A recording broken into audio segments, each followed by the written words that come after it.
Buenas tardes a todos, mi nombre es Samuel Gil y con mi compañero Nelson Felipe Duarte vamos a brindar una breve explicación, tanto teórica como práctica, de lo que son los órdenes sucesorales en Colombia. Un grupo de personas acudieron a nuestro consultorio civil para que nosotros les pudiéramos responder esta duda y a través de este video les brindaremos lo que son las herramientas y lo que se ha aprendido a lo largo del curso de Derecho Civil Sucesiones. Los órdenes sucesorales son importantes porque ahí es donde se sabe quién es el llamado a heredar. En Colombia son muchos los llamados a heredar, pero realmente son pocos los escogidos. Es por esto que la herencia dependerá del nivel sucesoral en el que se encuentre la situación. Por esto, los órdenes sucesorales se dividen en 5, los cuales pasamos a explicar a continuación. Bueno, en el primer orden sucesoral se encuentran los descendientes con grado de consanguinidad más próximos al causante. Estos pueden ser los hijos matrimoniales, los hijos adoptivos o los descendientes de estos, es decir, los hijos de los hijos o los nietos. Se les denomina herederos forzosos porque por ley se les debe dejar como mínimo un 50% del patrimonio que tiene el causante. Estos excluirán a los herederos al momento de recibir la herencia y reciben entre ellos cuotas partes iguales. Vale la pena resaltar que todo esto es sin perjuicio de la porción conyugal en caso de que el causante tuviese una sociedad conyugal vigente al momento de su fallecimiento, siempre y cuando ésta sea solicitada por el cónyuge sobreviviente. En este orden sucesoral es importante mencionar que hay dos capas. La primera capa se conforma con los hijos del causante, bien sean hijos matrimoniales o hijos adoptivos. Si no hay herederos de una capa, se declara vacante y entran a heredar directamente los de la segunda. La segunda capa, por su lado, se conforma por los hijos del causante o bien los mismos nietos del causante. Y esta, pues, se distribuye de acuerdo a cada caso y en particular. Y hay que entrar a analizar cómo se desarrolla la distribución si no se ha declarado vacante la primera capa. Y bueno, para entender mejor el primer orden sucesoral, miremos el siguiente ejemplo. Carlos fallece en un viaje de negocios en un avión y no contaba con sociedad conyugal vigente al momento de su muerte, ya que su esposa Lucía había fallecido hace ya 10 años. Con ella tuvo 3 hijos, Juan, Miguel y Nicolás. Los 3 crecen y se casan en Rusia y se van a tener sus familias allá, teniendo como resultado que Juan tenga un hijo llamado Pedro, Miguel tenga 2 hijas llamadas Fernanda y Mariana, y Nicolás tenga 2 hijos llamados Camilo y Manuel. Por la guerra entre Ucrania y Rusia, los 3 fallecen, los 3 hijos de Carlos fallecen en combate antes de que su padre pues fallezca. Así que sus hijos vienen a Colombia a enterrar a su abuelo y de paso a averiguar qué sucede con la herencia de él, ya que a causa de la guerra las 3 familias se encontraban muy mal económicamente. Entonces, la pregunta en este caso sería, ¿cómo se repartiría la herencia de Carlos? Esta herencia se vendría repartiendo entonces de acorde con la segunda capa del primer orden sucesoral, es decir, los que entran a heredar y a repartirse la herencia de Camilo pues serán sus nietos. Todos ellos entrarán a suceder por cabeza en su totalidad de la masa sucesoral del causante. Esto pues recordemos, porque los 3 hijos de Camilo, o sea, los padres de sus nietos, los 3 ya habían fallecido. Entonces esa primera capa se declara vacante y entra pues a ejercer la segunda capa. Claro está que si Juan, supongamos, para complementar el ejemplo, siguiera vivo, no se podría declarar vacante a pesar de que sus otros 2 hermanos ya hubieran muerto.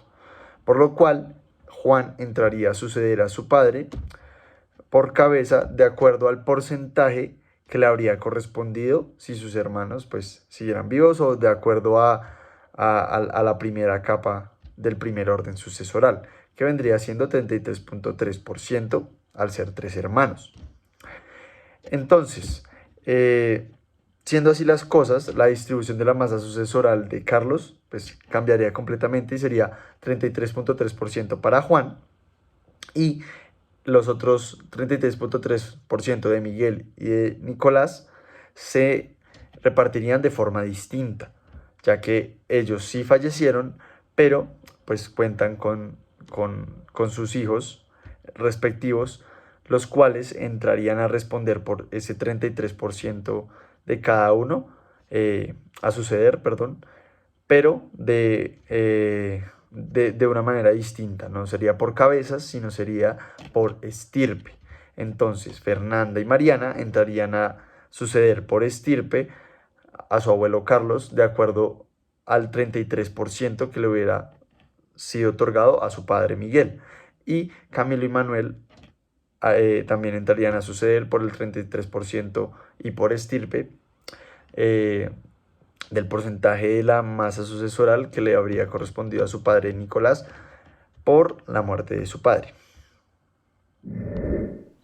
El segundo orden sucesoral se da en los casos en el que el primer orden sucesoral se encuentre vacante y no haya nadie llamado a heredar, es decir, el causante no tiene ni hijos matrimoniales, ni hijos que representen, ni hijos adoptivos, así como tampoco tiene nietos.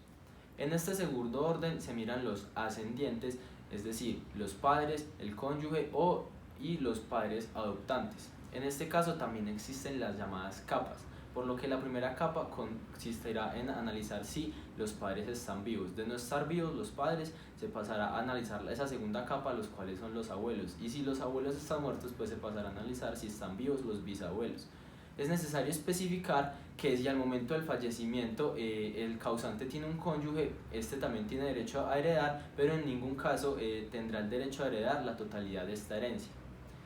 Por ley, son considerados los herederos de segundo orden sucesoral como herederos forzosos, y el patrimonio del causante se dividirá por cabezas entre los ascendientes. El heredamiento por cabezas significa que los herederos por derecho propio se reparten el patrimonio en un todo o en partes iguales según lo indique la ley y según los llamados a heredar. Como un ejemplo, podemos poner la situación hipotética en la cual, por ejemplo, Nelson muere. Nelson muere y en primer orden no tiene ni hijos ni tiene nietos, por lo que se pasaría a ver el segundo orden sucesoral. En este segundo orden sucesoral, pues nos damos cuenta que Nelson tiene los dos papás vivos y que además tenía un cónyuge. ¿Qué pasa en este caso? La porción patrimonial de la herencia pasa a dividirse por cabezas entre las tres partes, los cuales son pues ambos papás, los dos papás están vivos, y entre su cónyuge, por lo que si en la totalidad del patrimonio, que es un 100%, se divide entre los tres, pues a cada uno le tocaría un 33.3%.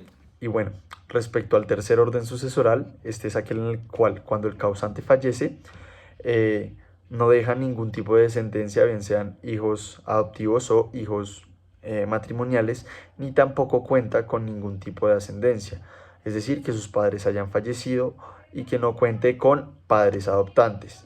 Entrarán a suceder entonces en este orden sucesoral los hermanos del causante o bien su cónyuge. La herencia entonces se dividirá a mitad, una parte para los hermanos y la otra mitad para el cónyuge sobreviviente. Es importante mencionar que cuando se encuentren ante una situación en la cual no hayan hermanos que entren a heredar, la parte que le correspondería a los hermanos irá a ser parte de lo que le corresponde al cónyuge. De igual forma, en caso de que no haya cónyuge que pueda heredar, la parte que normalmente le correspondería al cónyuge va a entrar a ser parte de lo que le corresponde a los hermanos del causante. Para entender mejor el tercer orden sucesoral, vale la pena mirar el siguiente ejemplo. Camilo compra un Ferrari de último modelo y el mismo día que adquiere este Ferrari fallece en un accidente de tránsito. Los papás de Camilo, 2 años antes de su muerte, habían fallecido a causa de la pandemia del COVID-19 y los únicos familiares que quedaban de Camilo Antes de su muerte, pues eran sus dos hermanas, Mariana y Andrea. Mariana, eh, María, la ex esposa de Camilo, reclama la mitad de los bienes de Camilo como suyos, ya que ella argumenta que estuvieron casados hasta hace 6 meses, que se divorciaron a raíz de que nunca pudieron tener hijos en sus 10 años de casados. Entonces ahí entramos a preguntarnos, ¿quién hereda pues, los bienes de Camilo propiamente? Y pues bueno, como se mencionó anteriormente, al no tener ni descendientes porque nunca tuvo hijos con su esposa María, y de hecho fue la causal por la cual se divorciaron, ni ascendentes porque pues sus padres habían fallecido hace ya 2 años, eh, la herencia de Camilo entra a repartirse en tercer orden sucesoral propiamente, es decir, con sus hermanas y con su cónyuge en un primer momento. Ahí toca entrar a analizar que, de acuerdo al ejemplo, se menciona que la sociedad conyugal entre Camilo y María se disolvió 6 meses antes de su fallecimiento, por lo cual, al estar ya disuelta, pues no se puede considerar a María como cónyuge de Camilo. Entonces, una vez dicho esto, pues se entiende que la masa sucesoral pues, de la herencia de Camilo se entraría a repartir entre su hermana Mariana y su hermana María, a las cuales se les tendría que repartir esta herencia por cabeza en un 50-50, ya que, como se mencionó antes, María pues ya no hacía parte, ya no tenía un vínculo de cónyuge con Camilo.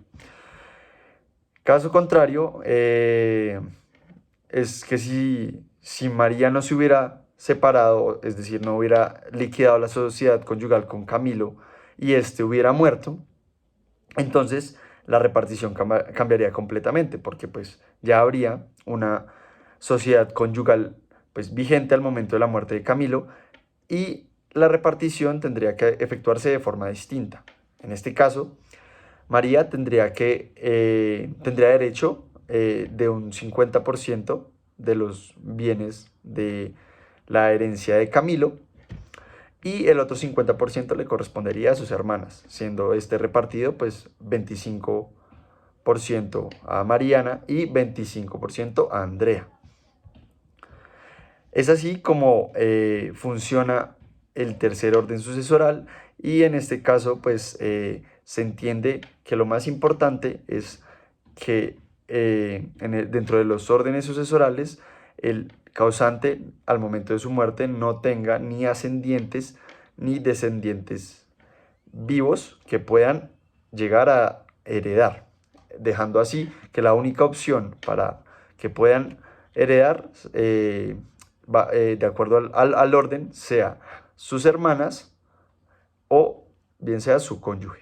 El cuarto orden sucesoral parte de la base de que no hay hijos que representen, ni hay padres, ni hay abuelos, ni hay hermanos, ni hay cónyuge.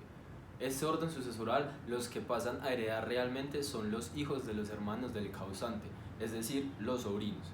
Es una situación donde no hay ni descendencia, ni ascendencia, ni colateralidad, ni hay un cónyuge. Los que pasan a heredar, por lo tanto, son los sobrinos.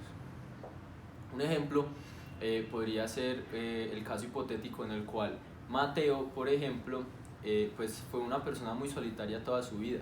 Su familia siempre fue muy pequeña, sus padres fallecieron cuando él era muy joven, sus abuelos murieron, él no los alcanzó a conocer, nunca se casó, siempre le fue mal en el amor. Tampoco tuvo hermanos. Tuvo una hermana, pero murió en un accidente de tránsito cuando hace mucho tiempo murió la hermana, pero dejó una sobrina, una hija. La hermana dejó una hija y esa hija pues vivía en otro país. Cuando la hija se entera que su tío muere, pues ella conoce de los órdenes sucesorales en Colombia y pues viene a Colombia y dice como bueno, pues yo estoy en el cuarto orden sucesoral de mi tío y yo soy la llamada a heredar ese patrimonio que mi tío que acaba de fallecer pues deja. Por lo tanto, es ella, la sobrina, la que pasa a heredar la totalidad del patrimonio. El quinto orden sucesoral se da en el caso en el cual pues no hay sobrinos que puedan recibir esa herencia en el cuarto orden sucesoral. ¿Qué sucede? En Colombia está esa creencia generalizada de que los primos cercanos, de que los primos hermanos, de que los primos segundos, terceros, puedan llegar como a heredar una parte de esa herencia que deja el causante. Pero eso no es así, esto es erróneo. Según la ley, en el quinto orden sucesoral, ya que no hay sobrinos que puedan heredar esa herencia, pasará la herencia a manos del Estado, a cargo del Instituto Colombiano de Bienestar Familiar, quien es el que se encuentra legitimado para recibir la herencia.